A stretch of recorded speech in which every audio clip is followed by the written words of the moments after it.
Vem är du? Jag är döden.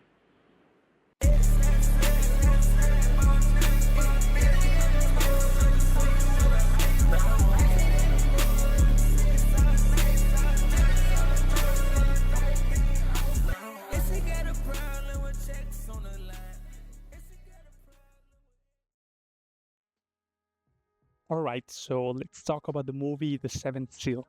What if our obsession on trying to understand the meaning of life it is the very thing that is making us not live our life to the fullest? So, the movie The Seventh Seal is a movie that explores ideas that us humans have been trying to figure out for a minute already, like ideas of death, Numera lever jag i en spökvärld, innesluten i mina drömmar och fantasier.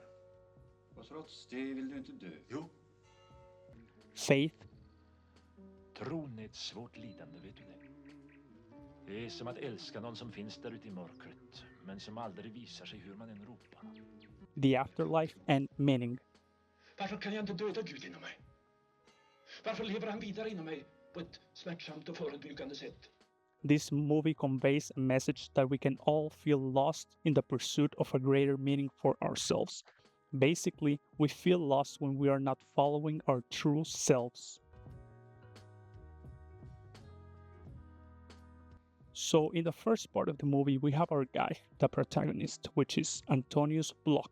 He's a knight that has been combating in the Crusades and now he finds his way home. And he discovers that death has been following him all along. Jag har redan länge gått vid din sida. Det vet jag. And instead of death just taking him, Antonius decides to postpone the inevitable and try to win some time by challenging death into a chess match. Villkoret är att jag får leva så länge jag står dig emot. Spelar jag dig matt, förger du mig. Basically, just a stalling tactic, giving him more time to find the answers or meaning that Antonius is desperately looking for. And as we can see later in the confession part of the movie, Antonius reveals his serious concerns and doubts about religion and salvation. Jag vill att Gud räcker mig sin hand, avtäcker sitt ansikte och talar till mig. Men han tiger. He really wants to feel that all his struggles were futile, as all of us want to think at the end of our lives. We do not want to feel that we wasted our lives for no principle, or that we gave our everything into a world that will just dismiss us as fast as death does. And I don't even think it is a thing of leaving a legacy, but just to have a fulfilled soul.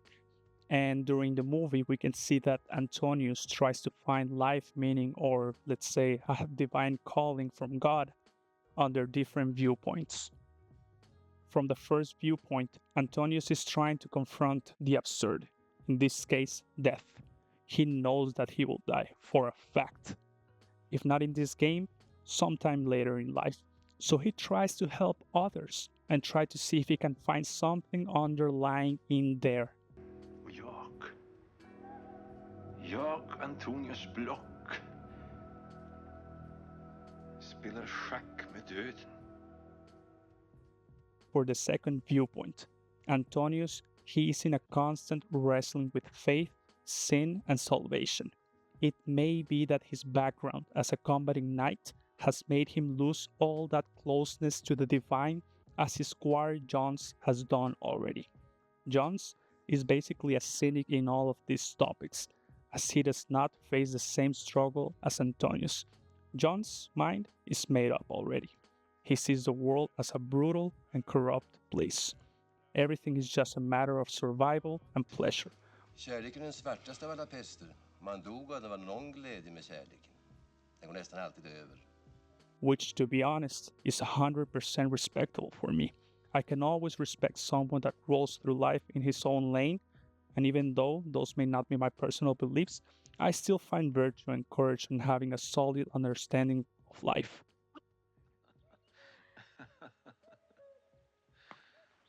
Ja, Ja, vad är det?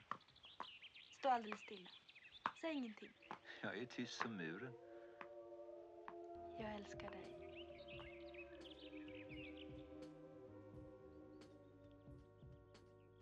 And lastly, the third viewpoint. when Antonius has a chat with Joff, the juggler, his wife, Mia, and their kid, Mikael. Personally, I consider them to have the biggest impact in Antonius throughout the movie. As simple as a family may look, it seemed that it made Antonius understand, at least temporarily, that a set of simple things in life like eating sweet berries and drinking fresh milk under the sun and seeing a lovely family is the real meaning of life. Jag ska minnas den här stunden.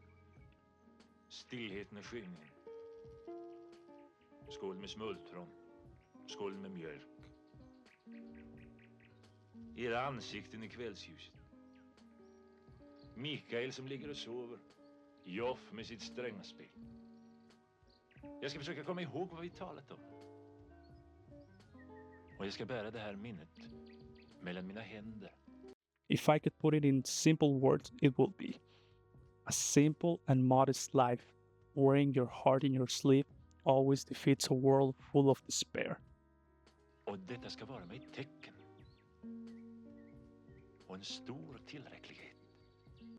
We, as spectators, can see that the family never needed that much to be happy. Joff, in one hand, being the active dreamer and having visions, can be seen as someone connected deeply with the spiritual. And on the other hand, Mia is a nurturing wife and a mother who seems to be the stone or anchor where the family relies on. And let's not forget about little Mikael.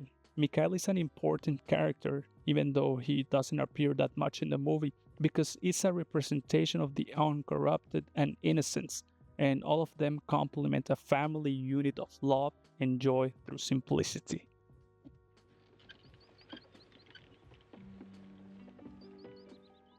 And in this part is where Antonius reflects and he finds out that maybe his calling is not saving himself, but his calling from God might be saving others. So this is where Antonius, playing chess, helps the family run away and escape from death that was following Antonius and everyone that was with him at that moment. O Gud, ha förbarmande med oss, för vi är små och rädda och utan vetskap. Although by the end, Antonius and all his squad is taken by death, Antonius does not really have a direct divine revelation or a direct divine resolution from God where he comes down and tells him what to do or what's his calling. He achieves some kind of redemption by protecting the sweet family. Jag ångrar ingenting. Men jag är lite trött. Beyond the iconic imagery and haunting cinematography of the movie The Seventh Seal, this movie leaves us with a deeper message that the search for meaning is not always found in solitary reflection or divine answers from God. Antonius Bloch's struggle contrasts with the quiet joy of Joff, Mia, and their child, who find purpose in love, art, and simple pleasures. The film suggests that fulfillment often comes not from looking inward, Jag vill ha vetskap. Inte tro, inte antaganden, utan vetskap. but by turning outward, toward others, toward shared experiences, and toward the beauty of everyday life.